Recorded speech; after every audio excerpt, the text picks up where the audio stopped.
5. एकल विश्व बाजार का विघटन और विश्व पूंजीवादी व्यवस्था के संकट का गहराना। एकल सर्वव्यापी विश्व बाजार के विघटन को द्वितीय विश्व युद्ध और उसके आर्थिक परिणामों का सबसे महत्वपूर्ण आर्थिक परिणाम माना जाना चाहिए। इसका प्रभाव विश्व पूंजीवादी व्यवस्था के सामान्य संकट को और गहरा करने वाला रहा है।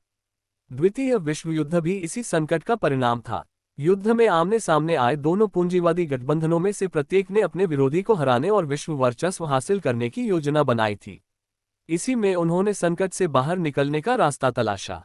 संयुक्त राज्य अमेरिका को उम्मीद थी कि वह अपने सबसे खतरनाक प्रतिद्वंद्वियों जर्मनी और जापान को युद्ध से बाहर कर देगा, विदेशी बाजारों और दुनिया के कच्चे माल के संसाधनों पर कब्जा कर लेगा और अपनी विश्व सर्वोच्चता स्थापित कर लेगा।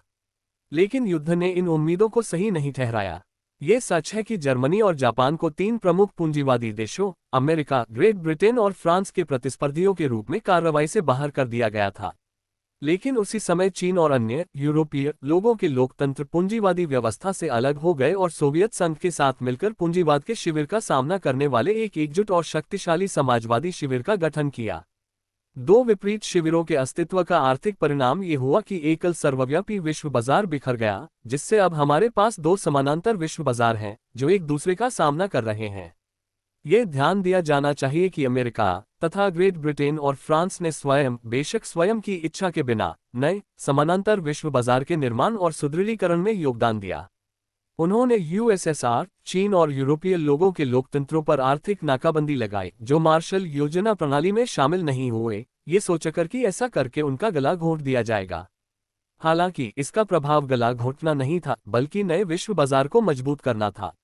लेकिन मूल बात बेशक आर्थिक नाकाबंदी नहीं है, बल्कि यह तथ्य है कि युद्ध के बाद से ये देश आर्थिक रूप से एक साथ जुड़ गए हैं और आर्थिक सहयोग और पारस्परिक सहायता स्थापित की है। इस सहयोग के अनुभव से पता चलता है कि कोई भी पूंजीवादी देश लोगों के लोकतंत्रों को इतनी प्रभावी और तकनीकी रूप से सक्षम सहायता नहीं दे सकता था जितनी सोवियत संघ उन्हें दे रहा है। मुद्दा केवल यह नहीं है कि यह सहायता सबसे सस्ती और तकनीकी रूप से बेहतरीन है। मुख्य बात यह है कि इस सहयोग के मूल में एक दूसरे की मदद करने और सभी की आर्थिक प्रगति को बढ़ावा देने की सच्ची इच्छा निहित है। इसका परिणाम इन देशों में औद्योगिक विकास की तेज गति है। यह विश्वास के साथ कहा जा सकता है कि औद्योगिक विकास की इस गति के साथ जल्द ही ऐसा होगा कि इन देशों को न केवल पूंजीवादी देशों से आयात की आवश्यकता नहीं होगी, बल्कि वे स्वयं अपने अधिशेष उत्पादों के लिए बाहरी बाजार खोजने की आवश्यकता महसूस करेंगे। लेकिन इससे ये निष्कर्ष निकलता है कि प्रमुख पूंजीवादी देशों अमेरिका, ब्रिटेन, फ्रांस द्वारा दुनिया के संसाधनों के दोहन का दायरा बढ़ेगा नहीं, बल्कि सिकुड़ेगा। विश्व बाजार में बिक्री के लिए उनके अवसर कम होते जाएंगे और उनके उद्योग अपनी क्षमता से कम पर काम करेंगे।